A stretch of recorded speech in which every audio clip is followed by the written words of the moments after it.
días, el día de hoy continuamos con la sesión número 3 que tiene por tema el ser viviente. Primero comenzaremos con un esquema de organización del ser viviente. Primero, el ser vivo siempre se va a clasificar en 5 diferentes reinos que tenemos: el reino monera, el reino protista, el reino fungi, el reino plantae y el reino animalia. Ahora, cada reino tiene diferentes tipos y diferentes subregiones. Continuamos ahora con sus características. ¿Cuáles son las características de cada ser vivo? Tiene su organización, su metabolismo, su irritabilidad, ahora su excreción, su reproducción, su crecimiento y desarrollo de manera directa y su adaptación y de esa misma manera su evolución. Comenzaremos de una manera más directa con los niveles de organización del ser viviente. Comenzamos con el nivel químico. Cuando hablamos del nivel químico estamos hablando de materia. Eso quiere decir que toda la materia viva y no viva que forma la Tierra está constituida por diferentes tipos de elementos químicos que se unen entre sí siempre para formar diferentes moléculas y estas moléculas llevarlas a transformar en átomos. Por ejemplo, tenemos dos diferentes tipos de químicos. Por ejemplo, tenemos átomos de hidrógeno, átomos de oxígeno, diferentes tipos de moléculas. Por ejemplo, calculamos con una molécula de hidrógeno y dos moléculas de oxígeno. ¿Qué podemos formar con eso? Podremos formar lo que es el agua. De la misma manera como podemos formar con moléculas de sodio con moléculas de cloruro. Podemos formar el cloruro de sodio. O cómo formamos la glucosa, que es la formamos con carbonos, con hidrógenos y con oxígenos en diferentes cantidades. Ahora, después del nivel químico pasamos a un nivel celular.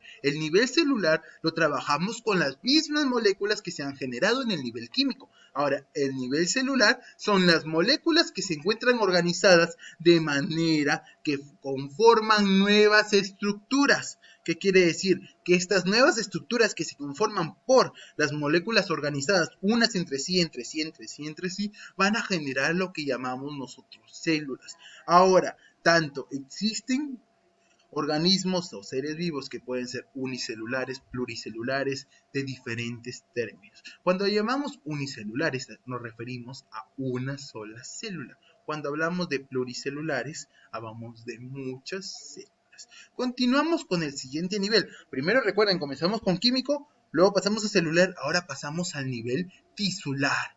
¿Qué quiere decir nivel tisular? Ahora queremos decir que con lo que hemos formado primero, que fueron átomos, luego fueron moléculas, ahora vamos a trabajar con las células, que es lo último que hemos formado. Ahora, estas células no actúan independientemente. ¿Qué quiere decir? Que se agrupan para formar estructuras mucho más complejas. Estas células en grupo pueden realizar un mejor trabajo determinado en diferentes zonas. Y aquí es donde se vienen a formar los diferentes tipos de tejidos: tejido muscular, tejido epitelial, y así, una vez pasando de este nivel tisular, pasamos a un nivel orgánico, donde ya hay tejidos. Ahora, en el nivel orgánico es que estos mismos tejidos, a su vez, simplemente agrupados y organizados, van a ir formando muchas nuevas estructuras. Y estas estructuras son conocidas como órganos, que son capaces de realizar diferentes funciones especializadas. Por ejemplo, tenemos el órgano del corazón, o el órgano de nuestros ojos, o por ejemplo, en un vegetal, el órgano de la flor.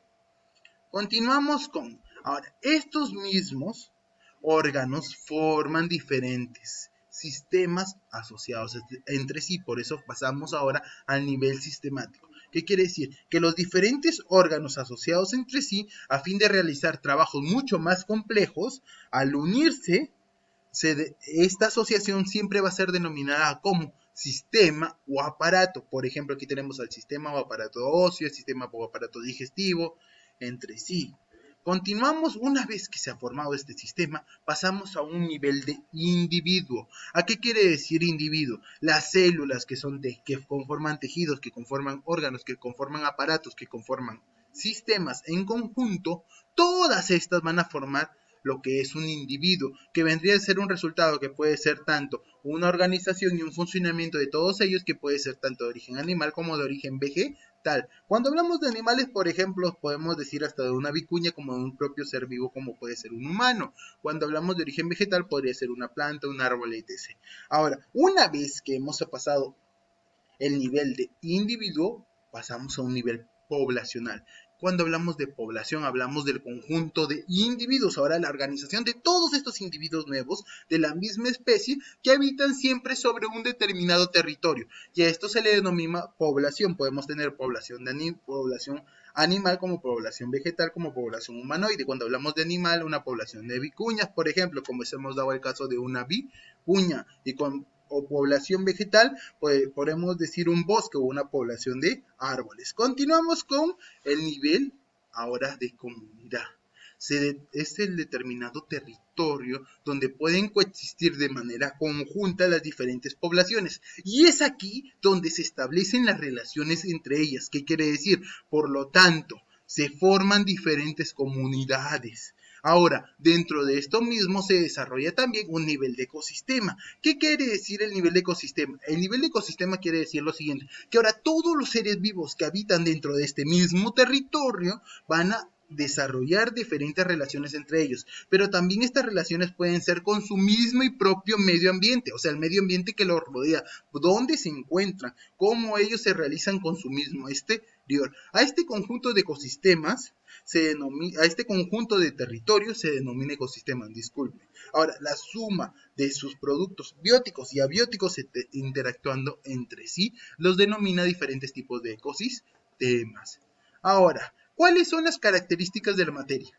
Vale ser claro en este punto. Tenemos primero que poseen un movimiento. ¿Qué quiere decir esto? Que es algo muy fácil de notar en los diferentes tipos de seres vivos. ¿Por qué? Porque la mayoría de animales acuáticos y terrestres pueden trasladarse de un lugar a otro libremente. Ahora, otra característica de toda materia es que reacciona entre los estímulos del medio ambiente. ¿Qué quiere decir aquí? Lo que vendría a ser la irritabilidad. ¿Qué quiere decir esto? Que nuestro cuerpo puede sentir frío, calor, dolor, etc. Y experimenta diferentes reacciones entre nosotros mismos con nuestro medio ambiente que nos rodea. De la misma manera como ocurre con nosotros, pues, ocurre de la manera animal, con la misma manera y en la manera vegetal. También hablamos de otra característica que es tener un periodo de existencia. ¿Qué quiere decir? Que ningún organismo vivo o no vivo vive eternamente. ¿Qué quiere decir? Que todos tienen un principio, un nacimiento y tienen un final, una muerte. Algunos viven solo horas, por ejemplo la efímera, otros viven cientos de años, por ejemplo las tortugas. Y por ejemplo hay otros que viven y mueren dentro de un corto largo tiempo. Por ejemplo, el tiempo de un día, un ejemplo claro es la mosca. Ahora, otra propiedad de la materia, otra característica de la materia es que intercambian materiales con su medio ambiente. Esto es muy importante, ¿por qué? Porque ¿qué es lo que nos quiere decir? Que las plantas, para realizar la fotosíntesis, por ejemplo, toman anhídrico carbónico, que es el CO2, y agua y sales minerales y la transforman en sustancias orgánicas y oxígeno. ¿Qué quiere decir en este caso como la fotosíntesis? Absorben de su medio ambiente, generan lo que ellos necesitan para ellos y botan al exterior lo que ya no necesitan. Y de esa misma manera generan diferentes formas de respiración, tanto los animales como los vegetales, como los mismos humanoides. Ahora, otra característica es que crecen. ¿Qué quiere decir esto? Que todos los seres vivos inician su existencia a partir de una sola célula, que luego experimenta divisiones sucesivas, aumentando el número de células y propiciando el crecimiento del individuo. Por ejemplo, aquí es donde vienen a desarrollar las diferentes etapas del ser vivo. Aquí es donde diferentes etapas se desarrollan. Por ejemplo, tenemos la etapa prenatal, que es cuando está el bebé dentro de la barriga de la mamita, donde está como feto. Luego pasamos a una etapa de la infancia, que es hasta los 6 primeros años. Luego pasamos a una etapa de niñez, que es de 6 a 12 años. Una etapa de adolescencia, que es de unos 12 a 15, 16 años. Luego pasamos a una etapa de juventud, que es de los 18, 20 hasta los 25. Y de los 25 a más, de los 25 a 60 adultez y de los 60 además ancianidad.